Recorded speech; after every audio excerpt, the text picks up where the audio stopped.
నమస్తే, నా పేరు మాధురి. ఈరోజు అయితే మనం తూర్పు ఎంజార్ వచ్చేసామండి. అపోలో జూనియర్ కాలేజ్కి వచ్చేసాము. ఇక్కడైతే చాలామంది టాపర్స్ ఉన్నారు. సో వారందరితో కూడా మాట్లాడేద్దాము, ఈ యాజమాన్యంతో కూడా మాట్లాడదాము. అసలు ఎంతమంది టాపర్స్ వచ్చారు, ఎలా ప్రిపేర్ చేశారు వాళ్ళని.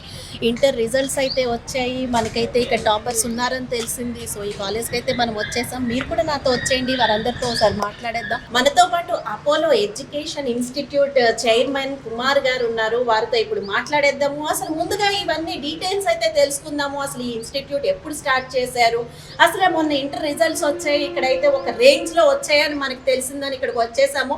సో ఆయన మాటల్లో తెలుసుకుందాము, రిజల్ట్ ఎలా ఉంది, ఎంతమంది పాస్ అయ్యారు, డీటెయిల్స్ అన్ని. సార్ నమస్తే, చెప్పండి సార్, అసలు మీ ఇన్స్టిట్యూట్ గురించి చెప్పండి, ముందుగా మీ కాలేజ్ గురించి చెప్పండి. యాక్చువల్లీ ఇన్స్టిట్యూట్ స్టార్ట్ చేసిన స్కూల్స్ మనం పేర్లు చెప్పక్కర్లేదు, మీకు తెలుసు, అందరికీ తెలిసిందే. ఆ స్కూల్స్ మాత్రమే, అంటే ఆ కాలేజెస్ మాత్రమే హై రేంజ్ లో ఉన్నాయి, జనాలు వాటికి అట్రాక్ట్ అవుతున్నారు. ఇప్పుడు మీరు ఈ ఇన్స్టిట్యూట్ నుంచి వెళ్ళాలి అంటే కొంచెం ఇంకా ఏం కొత్తగా ప్లాన్ చేస్తున్నారు, అసలు పేరెంట్స్ని ఎలా అట్రాక్ట్ చేస్తున్నారు, స్టూడెంట్స్కి ఎలాంటి ఫ్యాకల్టీని తీసుకొస్తున్నారు, అంటే ఫ్యాకల్టీ అసలు ముందుగా చెప్పండి. ఫ్యాకల్టీ చాలా ఇండియాలోనే టాప్ ఫ్యాకల్టీ అని చెప్పారు. సో వాళ్ళ క్వాలిఫికేషన్స్ ఏంటి అసలు? వాళ్ళంటే ఇది డిఫరెంట్ టైప్ క్వాలిఫికేషన్, వాళ్ళ ఇది కంప్లీటెడ్ ఆఫ్ పీజీ మేడం, అంటే డిఫరెంట్ టైప్ యూనివర్సిటీస్లో కంప్లీట్ చేశారు. సో వీళ్ళు కార్పొరేట్లో వర్క్ చేశారు, కార్పొరేట్ సెక్టర్స్లో వర్క్ చేశారు. అలా ఎందుకు ఎక్స్పీరియన్స్ అనేది ఉండాలి అంటే మేజర్ థింగ్ ఏంటంటే అక్కడ నెంబర్ ఆఫ్ స్టూడెంట్స్ ఉంటారు. అంటే ఇక్కడ మామూలు ఫ్యాకల్టీ, సీనియర్ ఫ్యాకల్టీ డిఫరెంట్ విషయం ఏంటంటే సీనియర్ ఫ్యాకల్టీ దగ్గర నుండి స్టూడెంట్స్ ఎవరైతే ఉంటారో ర్యాంకర్స్ ఉంటారు. అంటే ఆల్ ఇండియాలో టాప్ 10లో వచ్చిన పిల్లవాళ్ళు కావచ్చు, ఆల్ ఇండియాలో నీట్లో టాప్ 10 వచ్చిన స్టూడెంట్స్ కావచ్చు, వాళ్ళు టీచ్ చేసినటువంటి ఫ్యాకల్టీ. అలాంటప్పుడు ఏంటంటే ఈజీ మెథడ్స్ అనేది వాళ్ళకి తెలుసు, షార్ట్ కట్ మెథడ్ కావచ్చు, ఎగ్జామినేషన్లో ప్రజెంట్కి ఏ విధంగా క్వశ్చన్స్ అడుగుతారు అనే విధానం కావచ్చు, లేకుంటే పేపర్ ఏ విధంగా సెట్ అవుతుందనే విధానం కావచ్చు, టీచింగ్ పిల్లలకి ఏ విధంగా చెప్తే వాళ్ళు రిసీవ్ చేసుకునే మెథడ్స్ కావచ్చు, ఎగ్జామినేషన్స్లో రాసేటప్పుడు ఎలాంటి ఫియర్ లేకుండా చేయడం కావచ్చు, కౌన్సిలింగ్ చేయడం కావచ్చు, టీచింగ్ వాళ్ళకి వాళ్ళని అర్థం చేసుకొని వాళ్ళకి ఏ విధంగా టీచ్ చేస్తే వాళ్ళకు రిసీవ్ చేసుకుంటారు, రిసీవ్ చేసుకుని ఎట్లా అవుట్పుట్ ఇస్తారు అనే విధంగా చేసేటువంటి ఫ్యాకల్టీ మన దగ్గర ఉండాలి. ఎంతమంది ఉన్నారు సార్ స్టూడెంట్స్ ప్రెసెంట్? సార్ మీ స్టూడెంట్స్ గురించి జూన్లో స్టార్ట్ చేసాము, లాస్ట్ ఇయర్ మాకు ఒక 80 మెంబర్స్ దాకా వచ్చారు. ప్రెసెంట్ 80 మెంబర్స్ వచ్చినా కూడా మేము ఎందుకు కంటిన్యూ చేసామంటే ఇప్పుడు ఏంటంటే లాంగ్ రన్లో ఉన్న స్టూడెంట్స్ అయినా కూడా మంచి ర్యాంక్ తీసుకొస్తే ద బెస్ట్గా ఉంటుందని ఇన్స్టిట్యూషన్ అంటే మేము ర్యాంక్ చేయడం జరిగింది. అయినప్పటికీ కూడా మాకు స్టేట్ లెవెల్లో సెకండ్ ర్యాంక్ పొజిషన్ వచ్చింది, second or third rank position వచ్చింది స్టేట్ ర్యాంకులో. చూడండి, ఒక ఉన్నటువంటి 50 అంటే ఒక బ్యాచ్ ఒక 30 మెంబర్స్, ఒక బ్యాచ్ 50 మెంబర్స్ ఉన్నారు. అయినప్పటికీ కూడా మాకు ఒక తెలంగాణలో ఒక థర్డ్ ఫోర్త్ పొజిషన్ వచ్చింది. సో ఇంకొకటి ఆశ్చర్యకర విషయం ఏంటంటే మనకు లాంగ్వేజెస్ పక్కన పెడితే 240కి 240 వచ్చాయి, 60 60 60 60 వచ్చాయి నీట్లో. ఎంపీసీలో 75 75 60 60 వచ్చాయి. అలా ఆల్మోస్ట్ ఒక మార్కు తక్కువగా ఉంది, ఒక మార్క్ అంటే 239 238 234 బైపీసీలో. దీంట్లో 260 263 60 ఇట్లా ఈ విధంగా 250 ఈ రేంజ్లో కూడా చాలామంది ఆల్మోస్ట్ 24 మెంబర్స్కి 400 ఎబో మార్క్స్ వచ్చాయి, 24 to 30 మెంబర్స్కి. అదేవిధంగా సబ్జెక్ట్లో సెంట్ పర్సెంటేజ్ అంటే 100 to 100% వచ్చినట్టు 60/60 వచ్చిన 15 మంది స్టూడెంట్స్ ఉన్నారు. అంటే ఇప్పుడు ఇదే కాకుండా ఇక్కడ ఉన్న పిల్లలు, ఇప్పుడు మీరు మా దగ్గర ఉన్నటువంటి 20-30 మెంబర్స్ ఎవరికి వచ్చిన పిల్లలు వీళ్ళకి డైరెక్ట్ 100% రేపు పొద్దున జేఈ మెయిన్స్ కావచ్చు, అడ్వాన్స్ కావచ్చు, ఈపీ సెట్ కావచ్చు, నీట్లో కావచ్చు 100% ర్యాంక్ వచ్చే అవకాశం మాత్రం ఉంది, వస్తుంది. అంటే ఎంతసేపు స్టడీ అవర్స్ ఉంటాయి అసలు వాళ్ళకి, అంటే ఎలా నేర్పిస్తారు? అంటే అన్ని వన్ వర్డ్ ఆన్సర్స్తో స్టార్ట్ చేస్తూ ఉంటారా, లేదంటే ఎలా ఎక్స్ప్లెయిన్ చేస్తారు లెక్చరర్స్? ఇక్కడ వాళ్ళకి ఈజీ మెథడ్లో ఏదైనా ఉందా టెక్నిక్? అవును మేడం, వాళ్ళ ఎక్స్పీరియన్స్ లెక్చరర్స్ కాబట్టి టీచింగ్ మెథడ్స్ ఉంటాయి. ఒక 3, 4, 5 టైప్స్ ఆఫ్ మెథడ్స్ ఉంటాయి. అంటే స్టూడెంట్స్ వాడి రేంజ్ ఏంటి, యావరేజ్ ఉన్నాడా, బిలో యావరేజ్ ఉన్నాడా, టాపరా, లేకుంటే ఓవరాల్గా వీడికి సబ్జెక్ట్ నాలెడ్జ్ ఎంతవరకు ఉంది, ఆ సబ్జెక్ట్ని ఏ విధంగా చెప్తే వీడు రిసీవ్ చేయగలుగుతాడు. ఎగ్జామినేషన్ కూడా చూస్తారు. అంటే మేము ముందు ఎగ్జామ్ పెడుతుంటాం వీకెండ్ కానీ అవి చూసి దాన్ని అనాలిసిస్ తీస్తాం. లెక్చరర్స్ ప్రతి ఒక్కరు అనాలిసిస్ తీస్తాం. ఈ పిల్లవాడు కెమిస్ట్రీలో వీక్ ఉన్నాడు కాబట్టి వీడికి 1 టైం 2 టైమ్స్ ఎక్స్ప్లెయిన్ చేయాలి. ఈ ఒక అబ్బాయి మ్యాథ్స్లో వీక్ ఉన్నాడు, వీనికి మళ్ళీ ఎక్స్ప్లెయిన్ చేయాలి. అంటే ఇక్కడ ఎట్లా అవుతుంటుంది మేడం, ఆల్ సబ్జెక్ట్ ఎవరు పర్ఫెక్ట్ ఉంటుంది. ఇప్పుడు physics, chemistry, botany, zoology, mathematics ఉంటుంది. సో ఈ ఎంపీసీకి వస్తే మ్యాథమెటిక్స్ ఉంటుంది, దీనికి వస్తే బయో ఉంటుంది. సో ఏ సబ్జెక్ట్లో వీక్ ఉన్నాడో, ఒక టాపర్ అయినా, బిలో యావరేజ్ అయినా, యావరేజ్, ఆ సబ్జెక్ట్లో టాప్ ఉన్నటువంటి పిల్లవాళ్ళు ఏవైతే ఉంటారో వాళ్ళకి స్పెషల్ కాన్సన్ట్రేషన్ చేసి వాళ్ళు ఎక్కడైతే మిస్టేక్ చేస్తున్నారో దాన్ని ఫైండ్ అవుట్ చేసి మళ్ళీ వాళ్ళకి ఎక్స్ప్లెయిన్ చేసి ఏ విధంగా అయితే వాళ్ళకు అర్థమవుతుందో, ఏ విధంగా వాళ్ళు రిసీవ్ చేసుకుంటారో అలాంటి మెథడ్ ఉపయోగించి వాడిని ముందు స్టూడెంట్ని అర్థం చేసుకొని లెక్చర్ టీచ్ చేస్తారు తప్ప ఏదో నేను టీచింగ్ చేస్తున్నా అన్నట్టు ఫీలింగ్ ఇక్కడ ఒక ఫ్యామిలీ ఇన్వాల్వ్మెంట్లో టీచ్ చేస్తారు తప్ప వాడి ఏదో స్ట్రెస్ పెట్టేసి వాడికి నీకు రావట్లేదు, నువ్వు చదవట్లేదు అనేది కాదు. వాడు ఇక్కడ ఉన్నాడు, దాన్ని ఏ విధంగా వాడు ఓవర్కమ్ చేయాలి, వాడిని ఎట్లా టాలెంటెడ్ పర్సన్గా చేయాలి. ఇక్కడ ఏముంటుందంటే మీరు ఒకటి ఓపెన్ చెప్పగలుగుతాను, 0 ఉన్న స్టూడెంట్ ఇక్కడికి వచ్చినా కూడా వాడు 90% వెళ్తాడు. ఎందుకంటే వాడు పిల్లవాడు, చిన్న పిల్లవాడు 15, 16 వాడికి ఏం తెలియదు, ఇంత పెద్దవాళ్ళకి ఏం తెలియట్లేదు. అలాంటప్పుడు వాళ్ళు మన దగ్గర తీసుకొని కౌన్సిలింగ్ చేస్తూ, అరే నాన్న ఈ మెథడ్ ఉంటుందిరా, ఇది చేస్తే ఇదిరా, అది చేస్తే ఇదిరా అని వాడికి మోటివేషన్ చేస్తూ, నువ్వు ఈరోజు 4 ప్రాబ్లమ్స్ 2 చేయి, టుమారో ఇంకో 2 నేర్చుకో, అట్లా వాడికి ప్రిపరేషన్ చేయిస్తూ వాడిని ఒక లెవెల్లో, ఒక రేంజ్లో, అంటే ఒక జేఈ మెయిన్స్ కానీ, ఈపీసెట్ ర్యాంకర్స్ కానీ, ఒక నీట్ ర్యాంకర్గా వాడిని లెక్చరర్స్, మేనేజ్మెంట్ అందరూ కలిసి సమిష్టిగా కూర్చొని అయితే పేరెంట్ కూడా సపోర్ట్ చేస్తూ పేరెంట్ కూడా ఇన్ఫర్మేషన్ ఇస్తాం. ఎందుకంటే parent is the base, parent లేదు స్టూడెంట్ లేదు. నీ పేరు? జతిన్. ఓకే జతిన్, చెప్పు ఎలా చదివావు, అసలు ఎంత వచ్చాయి నీకు? నీ స్కోర్ 465. 470కి 465. 465 అంటే చాలా బాగా వచ్చాయి. ఎంతసేపు కష్టపడ్డావు అంటే పర్ డే? పొద్దున నుంచి నైట్ 10:30 అట్లా స్టడీ అవర్స్ పెట్టేవాళ్ళు. అప్పటిదాకా చదువుకొని మళ్ళీ పొద్దున్న లేచేవాళ్ళు. ఓకే, పొద్దున్న నుంచి స్టడీ అవర్స్ అని. ఇక నీ కాలేజ్ గురించి చెప్పు. నీకు కాలేజ్ ఎంతవరకు హెల్ప్ చేసింది? కాలేజ్లో డౌట్స్ అన్నీ కూడా వెంటనే క్లియర్ చేసేవారా? ఏ డౌట్స్ ఉన్నా చేసేవారు. సో మనతో పాటు బైపీసీ టాపర్ ఉంది, సో తనతో కూడా మాట్లాడేద్దాము. నీ పేరు? భవిత. భవిత, ఎంత వచ్చింది నీ స్కోరు? 240 out of 240. అంటే అన్ని సబ్జెక్ట్స్లో బైకి బై వచ్చింది. ఓ సూపర్. 240 out of 240. అసలు అంత ఫుల్ మార్క్స్ తెచ్చుకోవాలంటే ఎలా చదివావు? ఏంటి ఆ సీక్రెట్? ఇప్పుడు చదవలేకపోతున్న వాళ్ళకి ఎలా కొట్టాలరా బాబు అనుకునే వాళ్ళకి ఏం చెప్తావు చెప్పు. సార్ వాళ్ళు గైడ్ చేసిన విధానం వల్ల అలా మార్క్స్ వచ్చాయి. ఓకే, అంత కాలేజ్, మీ కాలేజ్ అన్నమాట అయితే మీ ఫ్యాకల్టీ అలా గైడ్ చేయడం వల్ల అంత మంచి మార్క్స్ వచ్చాయి. ఏం కష్టం అనిపించలేదు? జనరల్గా బైపీసీ అనేసరికి చాలా హార్డ్గా ఉంటుంది అని చాలా మంది ఫీలింగ్, నీకేం అనిపించలేదు? నాకేం అనిపించలేదు. మేము చాలా ఎంజాయ్ చేసే చదివాము స్టడీని. సో చాలా ఈజీగా అయిపోయింది. ఇక్కడ హాస్టల్లోనే ఉన్నావా? ఎలా ఉంది హాస్టల్ అంతా? Hostel well sanitised and good. Okay, facility and everything is good.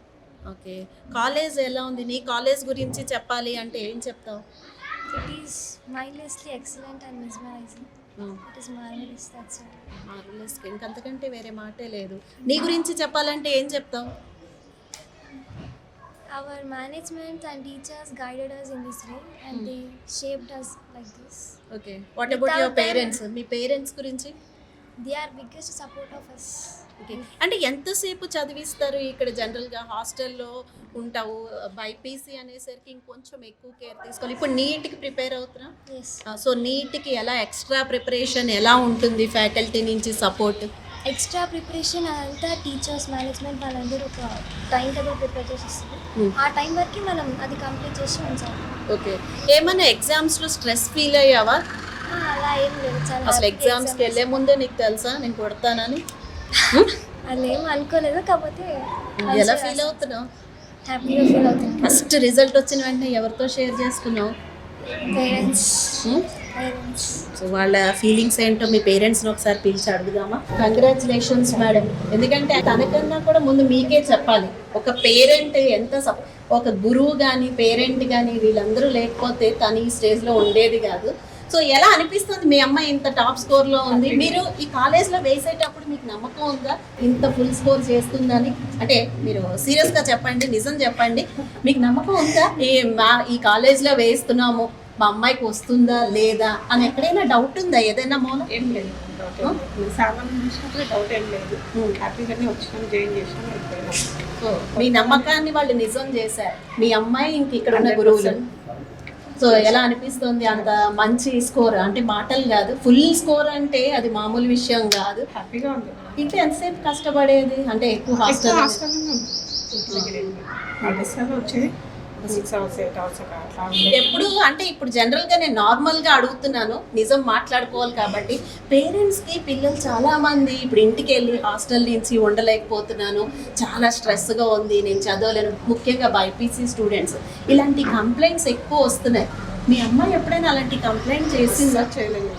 హ్యాపీగా ఉన్నాను, మేడం బాగుంది, సార్ బాగున్నారు అని చెప్పారు, కానీ ఇలాంటివి అయితే ఏం చెప్పలేదు. సూపర్ అండి, చూసారు కదా చాలా హోమ్లీగా ఉందట.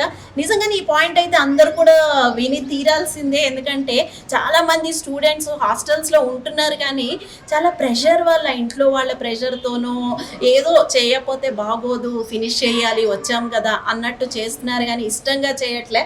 తనైతే ఇష్టంగా చదువుకుంది, సో అందుకని ఇంత స్కోర్ వచ్చింది. సో మీరు ఏది చేసినా సరే ఇంట్రెస్టింగ్గా చేయాలి. ఇప్పుడైతే బాగుంది స్కోర్ అంతా. నీట్ ఎలా ఉండబోతుంది అంటారు? మీ అమ్మాయి మీద మీకు నమ్మకం ఉందా? నీట్ వస్తుందని అనుకుంటున్నాను. నీట్ వస్తుందని అనుకుంటున్నారా? సో నీట్ కూడా రావాలి నీకు. All the best once again, congratulations. మీ పేరేంటో ముందు ఒకసారి మాకు చెప్పు. శ్రీజ. ఓకే శ్రీజ, ఎంత వచ్చింది? 440. కంగ్రాచులేషన్స్. సో హ్యాపీగా ఉందా? పెట్టిన ఫస్ట్ ఇయరే ఇంత రిజల్ట్స్ రావడం అంటే అది సామాన్య విషయం కాదు. ఎందుకంటే ఇన్ని టెక్నో కాలేజెస్తో, ఇన్ని స్కూల్స్తో పోటీ పడి ఇంతలా స్టూడెంట్స్ని బ్రైట్గా చేశారంటే అది మామూలు విషయం కాదు. ఎందుకంటే చాలా రిస్క్ తీసుకున్నారు వాళ్ళు కూడా చాలా కష్టపడి పిల్లల్ని కొద్దిగా చదివించి చాలా కొద్దిగా మార్కులు కూడా చాలా బాగా ఇచ్చారు. ఓకే, నెక్స్ట్ మీ అమ్మాయిని ఇంజనీర్ చేయాలనుకుంటున్నాను. చేస్తాం. గర్ల్స్ క్యాంపస్ అంతా చూడడానికి వెళ్తున్నామండి. హాస్టల్ అయితే చాలా బాగుంది, హైజీనిక్గా ఉంది అని అందరు చెప్తున్నారు. సో మనం కూడా ఒకసారి చూసేద్దాము పైన ఎలా ఉంది, ఏంటి రూమ్ అనేది. చూసారు కదా, ఫస్ట్ అయితే క్లాస్ రూమ్స్కి వచ్చేసాము. చాలా హోమ్లీ అట్మాస్ఫియర్ అనిపిస్తుందండి, హ్యాపీగా ఏదో ఇంట్లోనే చదువుకుంటున్నట్టు. ఇదంతా క్లాస్ రూమ్, చాలా హోమ్లీ అట్మాస్ఫియర్ ఉందండి. బయట అయితే చాలా వెలుతురు, గాలి వెలుతురు అన్నీ ఉన్నాయి. ఏదో ఇంట్లో చదువుకుంటున్నట్టే ఉంది. పిల్లలకి అయితే కాలేజ్ ఫీలింగ్ అయితే రాదు. చూసారు కదా, ఇవన్నీ హాస్టల్ రూమ్స్ అండి. ఇక్కడైతే చాలా బాగుంది. మెయిన్ యాక్చువల్గా గాలి వెలుతురు అంతా, చాలా మంది పిల్లలు ఇక్కడ కూర్చొని చదువుకున్నా కూడా చాలా బాగుంటుంది. అసలు రూమ్లోనే కూర్చోకలే. ఇదంతా కూడా చాలా లైటింగ్తో పిల్లలకి చాలా సదుపాయంగా ఉంది. ఇక్కడ మనతో పాటు వైస్ ప్రిన్సిపల్ సుమలత గారు ఉన్నారు. ఆవిడతో మాట్లాడేద్దాము. ఈవిడ కుమార్ గారు వైఫ్, ఒకసారి కనుక్కుందాము అన్ని విషయాలు. నమస్తే మేడం. నమస్కారం మేడం. మేడం చెప్పండి, అంటే యాక్చువల్గా ప్రతి మగవాడి వెనుక విజయం పరంగా ఒక ఆడది ఉంటుంది అనేది ఎప్పటి నుంచో వస్తుంది. సో ఇప్పుడైతే కుమార్ గారిని చూస్తే అదే అనిపిస్తుంది, వెనుక మీ సహకారం ఉంది అని. మీరు ఎలా హెల్ప్ చేస్తూ ఉంటారు ఆయనకి, ఎలా సపోర్ట్ చేస్తూ ఉంటారు? I'm also chairman ma'am, wife of Kumar ma'am. తర్వాత నేను మా సారు 1 year అవుతుంది స్టార్ట్ చేశాము. అయితే గర్ల్స్ క్యాంపస్ కాబట్టి చాలా ఎక్కువ నేనే కేరింగ్ తీసుకుంటాను. ఓకే, ఎలా కేర్ తీసుకుంటారు మేడం? ఎందుకంటే గర్ల్స్ అనేసరికి ఇంకొంచెం ఎక్స్ట్రా కేర్ తీసుకోవాలి. సో ఎలా కేర్ తీసుకుంటారు? ఎవరైనా కొంచెం సెన్సిటివ్గా ఉన్న వాళ్ళు కానీ, చదవగలమో లేదో అని భయపడే వాళ్ళకి కానీ ఎలాంటి కౌన్సిలింగ్ ఇస్తారు ఇక్కడ? పిల్లలు ఎలా అంటే లెక్చరర్స్ దగ్గర చాలా భయంగా ఉంటారు. తర్వాత మేము మార్నింగ్ 10కి వస్తాము, ఈవినింగ్ 10 వరకు కూడా ఇక్కడే ఉంటాము. వచ్చాక వాళ్ళకి ఏదైనా ప్రాబ్లం ఉన్నా మమ్మీ వరకు వెళ్ళకుండా నా దగ్గరికి వస్తారు. మ్యామ్ వచ్చేసింది అని పైనుండి వస్తారు. ఇంకా అంత వాళ్ళకు నాకు అంత బాండింగ్ ఉంటుంది. ఏంటంటే మనం దగ్గర తీస్తూనే వస్తారు కదా మేడం, అలా వాళ్ళ ఫీలింగ్ వెళ్ళిపోయింది ఆల్రెడీ. మేము చైర్మన్ మేము అలా కాకుండా మా ఓన్ మదర్ లాగా ట్రీట్ చేస్తారు వాళ్ళు. ఏదైనా హెల్త్ సిక్ అయినా, హెల్త్ బాగాలేకున్నా, పెయిన్ వచ్చినా, ఏది వచ్చినా నాకు. అంటే ఇక్కడ సిక్ అయితే ఎలాంటి ఫెసిలిటీస్ ఉన్నాయి మేడం? ఒక అమ్మాయికి 1 hour ఏదైనా పెయిన్ వచ్చినా, సిక్ అయినా 1 hourలో మాకు ఇమీడియట్ కాల్ వస్తుంది. రాగానే మేము మా డ్రైవర్ అయినా పంపిస్తాము, మేము ఇక్కడ ఉండేది ఉంటే మేమే చూపిస్తాము. ఆ అమ్మాయి రికవర్ అయిన తర్వాతనే అప్పుడు క్లాస్కి పంపిస్తాం. అప్పటిదాకా పైన అంటే టెంపరీగా మీరు అన్ని పెట్టుకుంటారా? అవునండి, మెడిసిన్ ఉంటాయి, డ్రైవర్ ఉంటాడు అందుబాటులో, కార్ ఉంటుంది. అవసరం ఉంటే డాక్టర్ని కూడా ఇక్కడికి రప్పిస్తాం. సిక్ అయినా సరే ఇమీడియట్ ట్రీట్మెంట్ ఉంటుంది. ఇక అంటే సబ్జెక్ట్స్ పరంగా కానీ, ఏదైనా విషయాల్లో ఎడ్యుకేషన్ పరంగా కానీ మీరు ఏదైనా హెల్ప్ చేస్తారా వాళ్ళకి? వాళ్ళు ఇప్పుడు క్వాలిఫికేషన్ ఏంటి మేడం? నాది BA TTC. పిల్లలు ఏంటంటే లెక్చరర్తో చెప్పడానికి భయపడతారు. చైర్మన్ సార్ దగ్గర కూడా వెళ్ళలేరు. ఏదైనా ప్రాబ్లం ఉన్నా మేడం నాకు ఇది హెల్త్ బాగాలేదు, నేను ఒక 1 day రెస్ట్ తీసుకుంటాను అలా నాకు చెప్పుకుంటాను. అలా నేను వాళ్ళకి పర్మిషన్ ఇస్తాను. మీరు ఓన్లీ అంటే లేడీ కాబట్టి ఓన్లీ గర్ల్స్ నే కేర్ తీసుకుంటున్నారా? బయట బాయ్స్ సార్ ఎందుకంటే ఇప్పుడు వాళ్ళ పేరెంట్స్ చూస్తారు కదా, కాబట్టి వాళ్ళ పేరెంట్స్ కూడా చాలా మంది కాల్ చేస్తారు నాకు, మేడం మా అబ్బాయి బాగున్నాడా. సో బాయ్స్ హాస్టల్ కూడా వెళ్ళి చూసి 2 క్యాంపస్ ఇక్కడ 10 వరకు ఉంటాం కాబట్టి నేను మా సార్ 2 క్యాంపస్ చూసుకుంటాను. వచ్చిన స్టూడెంట్స్ అందరూ కూడా ఎక్కువగా హాస్టల్ ప్రిఫర్ చేస్తున్నారా లేదంటే డే స్కాలర్? హాస్టల్ మేము హాస్టల్, ఎందుకంటే ఇప్పుడు ఇంట్లో కూడా లేనంటే ఫెసిలిటీస్ ఇక్కడ ఉన్నాయి. ఇప్పుడు 3 కర్రీస్ కానీ, టీవీ ఉంది, ఈవినింగ్ ఇక్కడ ఆడుకుంటారు మంచిగా. పైన ఉండకుండా కిందకి వచ్చి కూర్చుంటారు స్టడీ అవర్లో కానీ, ఒకవేళ హెల్త్ బాగాలేకున్నా ఈ రూమ్లో వచ్చి కూర్చుంటారు. ఓన్లీ ఇంటికంటే ఎక్కువ బాగుంటుంది వాళ్ళకి. ఇంటికి వెళ్ళమన్నా కానీ నేను వెళ్ళను అనే ఫీలింగ్. 3 కర్రీస్ అనగానే నాకు ఫుడ్ మీదకి వెళ్ళిపోతుంది మనసు. చెప్పండి మేడం, అంటే 3 ఏంటి ఎవ్రీడే 3 కర్రీస్? సాంబార్ ఉంటుంది మేడం కంపల్సరీ, ఫ్రై ఉంటుంది, చట్నీ ఉంటుంది, పెరుగు ఉంటుంది. ఓకే, వాళ్ళకంతా హోమ్లీ ఫుడ్ లాగా ఉంటుందా? Weekly 2 times boiled egg, chicken. Food కోసం కూడా మీరు పర్సనల్ గా వెళ్ళి చెక్ చేస్తూ చేస్తాము. మేము ఇక్కడే తింటాం. నేను కుమార్ సార్ ఇద్దరం ఇక్కడే మధ్యాహ్నం లంచ్ చేస్తాము, నైట్ కూడా ఇక్కడే లంచ్ చేశాక ఇంటికి వెళ్తాం. సో మీరే ఇక్కడ తింటారు కాబట్టి ఇంకా అసలు అదే ప్రూఫ్ అన్నమాట. ఫుడ్ బాగుంటుంది, ఫుడ్ బాగుంటేనే వాళ్ళు హెల్తీగా ఉంటారు కాబట్టి సిక్ అవ్వకుండా ఫుడ్ చాలా బాగుంటుంది. రిజల్ట్ అయితే చాలా బాగుందని సార్ చెప్పారు. ఒకసారి మీ మాటల్లో కూడా చెప్పండి మేడం, ఈసారి రిజల్ట్ ఎలా ఉంది మీకు? మీరు హ్యాపీ అయ్యారా? లాస్ట్ ఇయర్ కి ఇప్పటికి మీకు ఏమైనా డిఫరెన్స్ ఉంది? మేము అనుకున్న దానికంటే అమ్మాయిలు చాలా రిజల్ట్ తీసుకొచ్చారు. మేము 10% అనుకుని ఇంకా వాళ్ళు ఎక్కువనే తీసుకొచ్చారు. చాలా కష్టపడ్డారు క్యాంపస్ ని ముందు తీసుకెళ్ళడం. సో నెక్స్ట్ ఇయర్ ఇంకొంచెం పెంచడానికి ఏమైనా ప్లాన్ చేస్తున్నారా కొత్తగా? పేరెంట్స్ కి ఏమైనా చెప్పాలనుకుంటున్నారా? పేరెంట్స్ కి ఏంటంటే ఈ లెవెల్లో ఉంటే వాళ్ళు చదవగలుగుతారు. మనం మరీ భయపెట్టకుండా, మరీ ఫోర్స్ చేయకుండా, మనం ఫ్రెండ్లీగా హోమ్లీగా ఉండి ఫుడ్ వాళ్ళకి కరెక్ట్ టైంలో అందిస్తే వాళ్ళు కంపల్సరీ ర్యాంక్ సాధిస్తారు. మీ కాలేజ్ లో ఎందుకు జాయిన్ చేయాలి అని ఇంకా ఎవరైనా ఆలోచిస్తుంటే వాళ్ళకి ఏదైనా చెప్తారా? ఏంటంటే ఇంట్లో ఎలా ఉంటుందో మా క్యాంపస్లో సేమ్ అలానే ఉంటుంది. హెల్త్ కూడా చాలా బాగుంటుంది, ఫుడ్ కూడా హోమ్లీ ఫుడ్ లానే ఉంటుంది. ఇవైతే నేను గ్యారంటీగా చెప్పగలను. ఎడ్యుకేషన్ అయితే చాలా బాగుంటుందని చెప్పగలుగుతాను. చూసారు కదండి, అపోలో జూనియర్ కాలేజ్ లోపలికి అయితే వచ్చేసాం మనం. ఇదంతా బాయ్స్ క్యాంపస్. ఇక్కడైతే చాలా మంది ఉన్నారు, రేపటి పౌరులు అన్నమాట. చూసారు కదా టాపర్స్, వీళ్ళందరితో కూడా మాట్లాడేద్దాము మనము. సో నీ పేరు?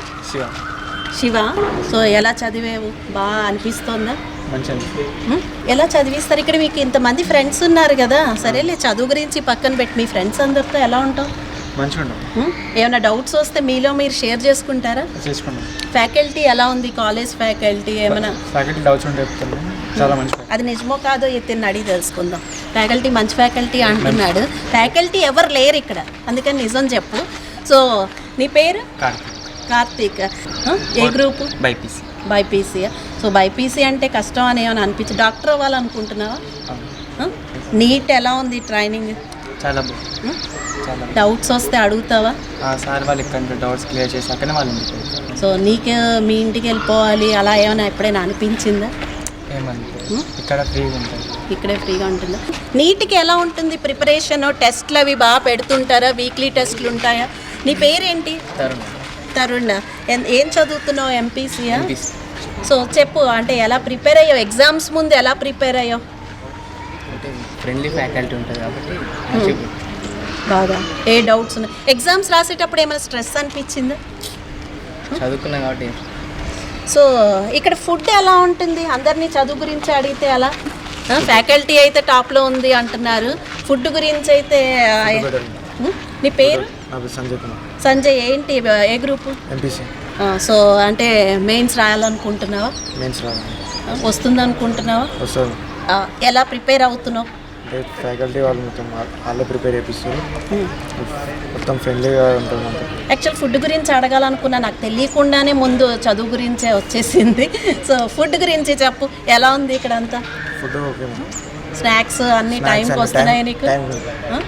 ఇక్కడే చదవాలి అని అనుకుంటున్నావా? కంటిన్యూ చేయాలని? ఇక్కడ ఫ్రెండ్స్ ఎలా ఉన్నారు? నీ పేరు? వరుణ్ సందేశ్. హీరో పేరు తెలుసా నీకు? వరుణ్ సందేశ్ పేరైతే బాగుంది. సో ఏంటి నీ గోల్ ఏంటి? జేఈఈ మెయిన్స్ కొడతావు అనుకుంటున్నావా? ఎలా చదివేవాడివి, ప్రిపేర్ అయ్యేవాడివి ఎగ్జామ్స్ ముందు? అంటే ఫ్యాకల్టీ ప్లాన్ ఉంటుంది. మీకు ముందే ప్లాన్ చేస్తారా ఫ్యాకల్టీ అంతా ఇలా చదవాలి ఇలా? ఓకే. సేమ్ దాంట్లో చదివిస్తాం. టెస్ట్లు ఎలా ఉంటాయి? వీక్లీ టెస్ట్లు అవి? వీక్లీ మాక్ టెస్ట్లు ఉంటాయి. వీక్లీ మార్క్ టెస్ట్లో ఎలా వచ్చేవి మార్కులు అవి నీకు? ఆ మార్క్ టెస్ట్లు రాసిన దానికి మెయిన్ ఎగ్జామ్స్ రాసిన దానికి ఏమైనా తేడా అనిపించిందా? ఏం తేడా అనిపించలేదు మ్యామ్, ఎందుకంటే రిపీటెడ్ క్వశ్చన్స్ అన్నీ ప్రాక్టీస్ చేస్తుండటం వల్ల ఈజీగా ఉంటుంది. జేఈ మెయిన్స్ అనుకుని ప్రిపేర్ వస్తుంది అనుకుంటున్నావా? గ్యారంటీ కాన్ఫిడెంట్గా ఉన్నావా? కాన్ఫిడెంట్. ఏ గ్రూప్ ఇంతకి? ఎంబీసీ. ఎంపీసీ. మ్యాథ్స్ అంతా బాగా చేస్తావా? సో వీళ్ళందరూ చెప్పింది నిజమేనా కాదా? ఒక మాటలో నువ్వు చెప్పే. పేరు? రాకేష్. ఓకే రాకేష్. టాపర్ వాట ఎంత వచ్చాయి బైపీసీ? 431. 431, 440.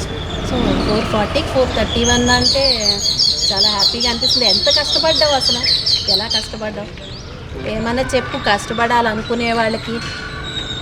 నార్మల్గా సార్ వాళ్ళు ఇచ్చిన questions, weekend tests, daily practice papers అని సార్ వాళ్ళు ప్రొవైడ్ చేసిన అంటే క్వశ్చన్స్. ఎవ్రీడే ప్రాక్టీస్ పేపర్స్ ఇచ్చేవారా? ఇప్పుడు నీట్కి కూడా ఏంటి ఎవ్రీ వీక్ జరుగుతుంటాయా టెస్ట్లు అన్నీ? ఈరోజు క్లాస్ కాగానే ఆ టాపిక్ పైన రిలేటెడ్ క్వశ్చన్స్ కానీ డిపిపి పేపర్స్ ఇచ్చి వీటి మీద ప్రాక్టీస్ టెస్ట్లు పెట్టి వీకెండ్ ఎగ్జామ్స్ అలా. సో ఏ రోజు టాపిక్ అయిపోయిన వెంటనే ఆ టాపిక్ మీద ఇమీడియట్గా టెస్ట్ అయిపోతూ ఉంటుంది. నీకు అప్పుడే కాన్ఫిడెన్స్ వచ్చిందా నువ్వు ఎవ్రీ వీక్ కానీ ఎవ్రీ డే కానీ టెస్టులు రాస్తున్నప్పుడు నాకు వస్తుంది అని? నీట్ కూడా ఇంతే కాన్ఫిడెంట్గా ఉన్నావు? ఇప్పుడు నీట్కి ఎలా ప్రిపేర్ చేస్తున్నారు? సేమ్ అదే ప్యాటర్న్, డైలీ టెస్ట్ పెడుతున్నారు, వీకెండ్ టెస్ట్ అని, డైలీ ప్రాక్టీస్ పేపర్స్ అలా మాక్ టెస్ట్ రాస్తున్నాను. సో నీలాగా స్టూడెంట్స్ ఎవరైనా ఇందులో జాయిన్ అవ్వాలి అనుకుంటే వాళ్ళకి ఏం చెప్తావు? అపోలోలో జాయిన్ అవ్వాలా లేదా అని ఇంకా ఆలోచిస్తున్న వాళ్ళకి నువ్వేం చెప్తావు? ఆలోచించాల్సిన అవసరం లేదు మేడం, జాయిన్ అవ్వచ్చు. సో చూసారు కదండి, అపోలో జూనియర్ కాలేజ్ అయితే బ్రహ్మాండంగా ఉంది. టాపర్స్ అయితే ఉన్నారు ఇక్కడ. చాలా ఈ మధ్యనే పెట్టినా కూడా చాలా టాప్ రేంజ్లో, అంటే చాలా హైలీ ఎడ్యుకేటెడ్ ఫ్యాకల్టీని ఇక్కడ పెట్టారు. సో వాళ్ళందరూ కూడా ఫ్రెండ్లీగా ఉన్నారు, మా లెక్చరర్స్ అని చెప్తున్నారు. మేనేజ్మెంట్ కూడా మాకు చాలా ఫ్రీగా ఉంది, మేము ఏది అడిగినా సరే వాళ్ళు కాదనకుండా చేస్తారు అంటున్నారు. సో హోమ్లీ అట్మాస్ఫియర్ అయితే ఉంది. మీకు ఇలాంటి వీడియోస్ మరిన్ని కావాలంటే చూస్తూనే ఉండండి S10. ఈ వీడియో కనుక మీకు నచ్చినట్లయితే లైక్ చేసి, షేర్ చేసి, సబ్స్క్రైబ్ చేయండి.